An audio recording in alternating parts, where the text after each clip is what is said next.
And so with the catering, we get to do something different almost every week. This year, wedding season is keeping us very, very busy.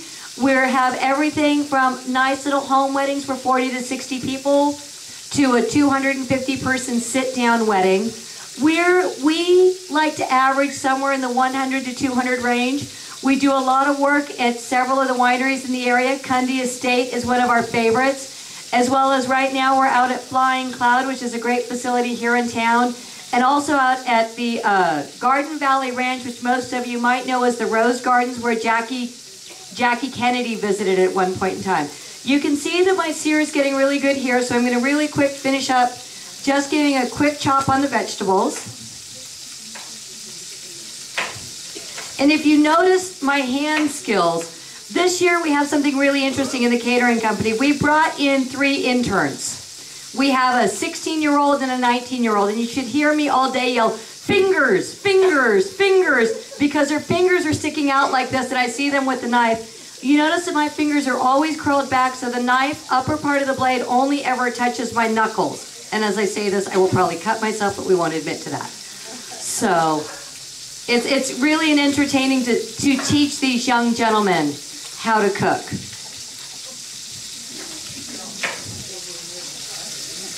And I'm going to dice us some quick onion here. Does anybody have any questions so far? Okay. My training is actually kind of a variety. I was lucky enough to learn to cook with my mother and grandmother, who are both excellent cooks. Many of you here know that my mom actually does still work in the catering company with me. She is our chief cookie baker.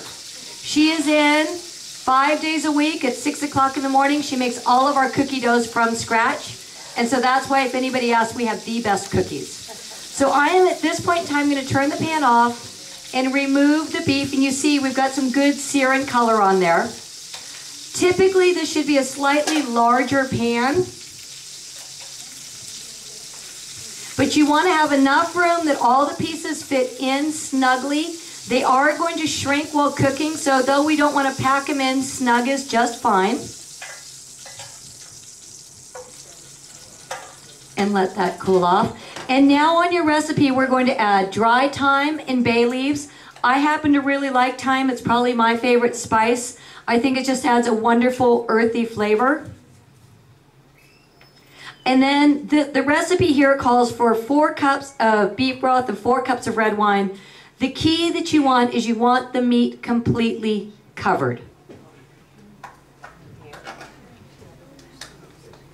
And that is our own beef broth that we made in-house. And thank you for the red wine from Willoughby's, which is the liquor store that's right next to us. If you haven't been in yet, great guys who are trying to open up a wine bar and really improve the quality of what they're serving here in Petaluma. So you can see my tips are just out a little bit, so we're going to go ahead and add just a little bit more broth. Now here is the long, slow cooking method.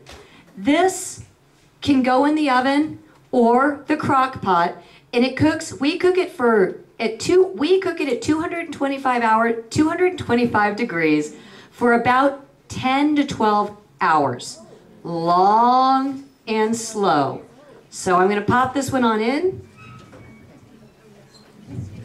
My oven that was the nemesis last year. And as my husband was joking with me, you know, as they say, you know, due to the television change, I've got it already ready, but we're not on television, maybe YouTube. I have got some short ribs here that have already been in the oven. And the liquid, you can tell the difference. These have already been strained, so they're ready for the next cooking process. You would typically take the short ribs out, set them aside, and then strain the juice, so all you're going to end up with is the juice. The carrots, the celery, the onions we no longer need, so we will dispose of those.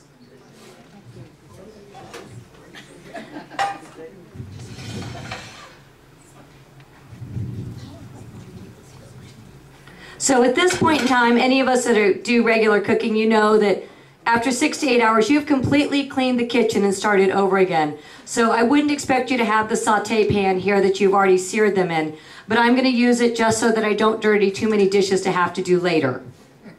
I'm going to now take the juice off of these, and to this point, this is a great lesson for a holiday.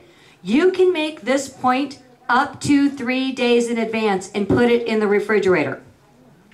So, if you know you have the family coming, braise them just like this, and there will be a good level of fat. These short ribs have a lot of fat to them, and if you do refrigerate them, you can then take that fat off and throw it away so they become a little bit leaner. But I'm going to just go ahead and drain off this juice.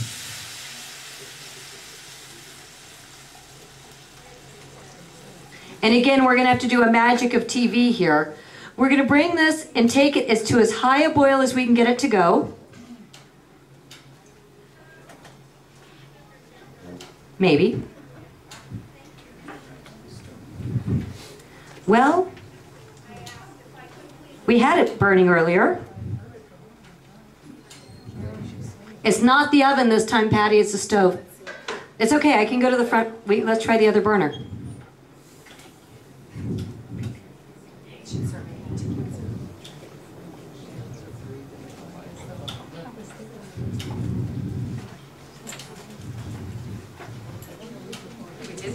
We're having a...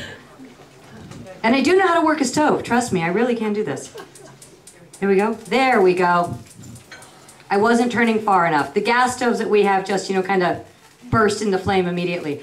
What we're going to do now is we are going to reduce this down. This is where your base of flavor is this leftover wine and beef stock. The more flavor you have in the beef stock, the stronger that the flavor in your sauce will be. So we're going to leave it uncovered and cook it down for a few minutes. Anybody have any questions at this point in time that I can answer? You strained the veggies, correct? Yes. Okay. And then you have not added the flour? No. And actually that's the next thing I'm going to get to. I'm going to happen to use the leftover pan drippings. I'm going to teach you a cheater's lesson right now. All of us, gravy. Let's talk about gravy. At Thanksgiving, I may sell 12 turkeys out of the gourmet takeout for the catering company. I will sell 40 quarts of gravy. Everybody is afraid of gravy. It's lumpy, I don't like it. This is a trick that I learned along the lines. In thickening, there's a couple different ways to go. We all know cornstarch, but cornstarch has a very silky feel on the palate, and it doesn't have enough of a depth of feel like an American gravy does. When you typically make gravy, you make it with flour. If you were doing French cuisine, you'd make something called a roux, R-O-U-X, and that is a combination of 50% butter and flour. You put it on the stove, you cook it down, it becomes a very solid paste. This is an easy take on it that I was taught. I call it a quick roux, and all it is, excuse me, is oil and flour. What you're doing in this, and this will stop your gravy from lumping. We all had the old shaker with the Wondra flour that you mixed up with water, and I don't care, you could be beating it to death and it would still have those teeny tiny lumps in it. What this does is the oil coats the flour granules so it keeps them completely separate, so when they go into the dish, it will thicken it up. The key thing you do have to be careful with this is you are adding more oil. So I recommend doing this to a stock or a liquid that you have already refrigerated and taken all the fat off of it, because you can add too much oil and have your sauce be oily. It's not an absolutely sure fix, but it is one that sure works well. So you can see here I've got about 4 tablespoons of oil that I took from the pan, and I'm going to add about equivalent of flour to it. And this is going to make a really simple slurry. And the more you mix it, you see absolutely no lumps. And you can make this with olive oil and flour, you can make it with vegetable oil and flour, and it will work to thicken up our sauce right over here.